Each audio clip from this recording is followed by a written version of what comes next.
Excuse me, Chief Zazu, can you spare a little help? My family hasn't eaten today. Help! I am not running a charity organization.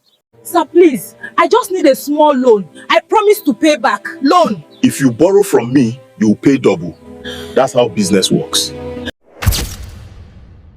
Hello, my viewers. You're welcome to Chronicles of African Tales. Thank you for stopping by. Today, you would be hearing the story of a wealthy man who went from riches to rag. Sit back and enjoy. In a particular town in Oyo, there lived a man whose name carried weight. Chief Zazu, popularly called the man of all wealth. But the people didn't give him that nickname out of respect. They gave it to him out of fear. Zazu was rich, extremely rich, but he had a heart as cold as Harmattan breeze. Chief Zazu wasn't born rich. In fact, he grew up in poverty, a tiny mud house, a leaking roof, and a childhood filled with hunger. His father died early, and his mother struggled to feed 6 children with nothing but a small frying pan and akara beans. Zazu was the 3rd child, the most ambitious of them all. When he finally made money through buying and selling, then real estate, then importation, he rose like smoke from a burning bush, a man who suddenly stood above everyone. And with every million he made, his compassion died little by little. He changed. The boy who once begged for Gary now mocked anyone who asked him for help. If his siblings came asking for assistance, he would say angrily, "When I was suffering, where were you? Please shift to one side. I am not the one who birthed you." If neighbors came to borrow, he would laugh loudly and reply, "Borrow? If you borrow from me, you pay double. I'm not running charity organization."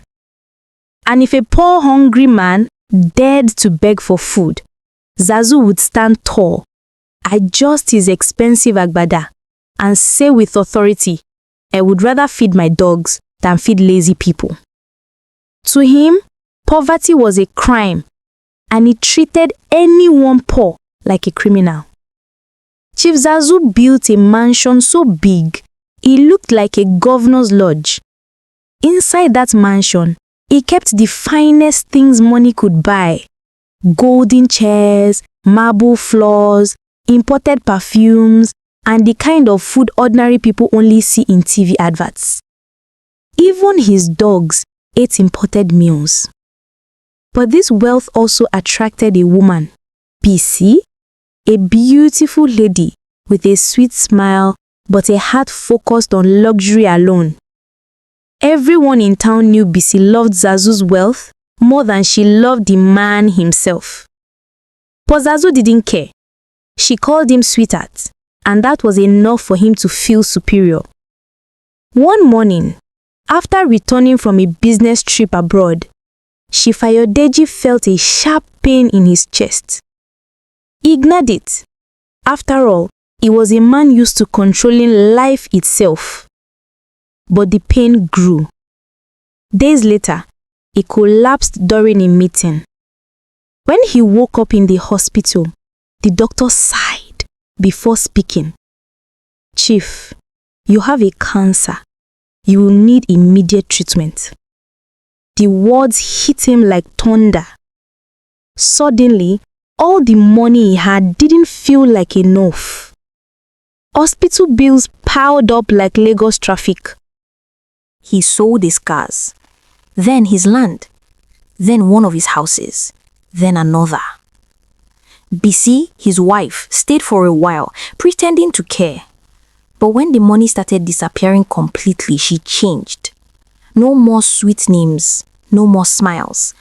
Until one day, she packed her things and said simply, "Zazu, see, I can't suffer with you."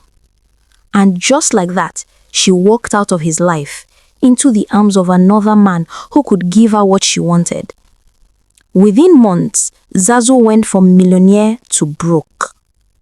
the man who once commanded respect suddenly became invisible. People avoided him and laughed at him. Friends blocked him. Business partners pretended they didn't know him. Even the workers in his mansion stopped showing up because he couldn't pay them. Soon, he had to sell the mansion itself. And when he had nowhere else to go, he found himself standing in front of the very house he grew up in, his mother's old compound, now owned by his eldest brother. He hesitated. His heart pounded.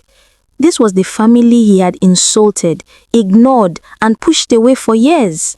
How could he face them now? But illness has a way of humbling even the proudest. He knocked. And after some seconds, the door opened. His brother, Babatunde, stood there, shocked to see him, thin, weak, and shaking slightly. For a moment, neither of them spoke. Then Zazu's voice cracked for the first time in many years.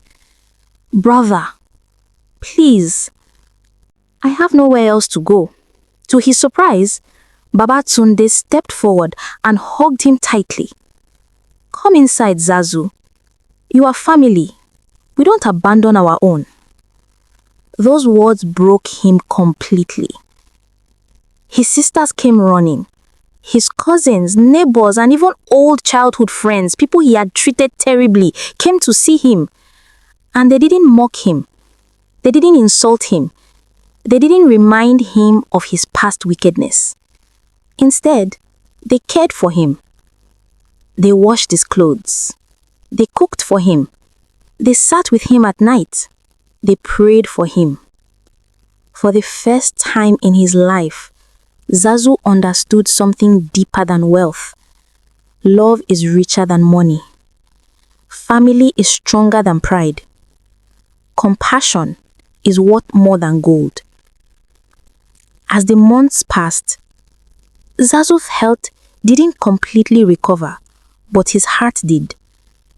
He became a changed man, gentle, humble, soft-spoken.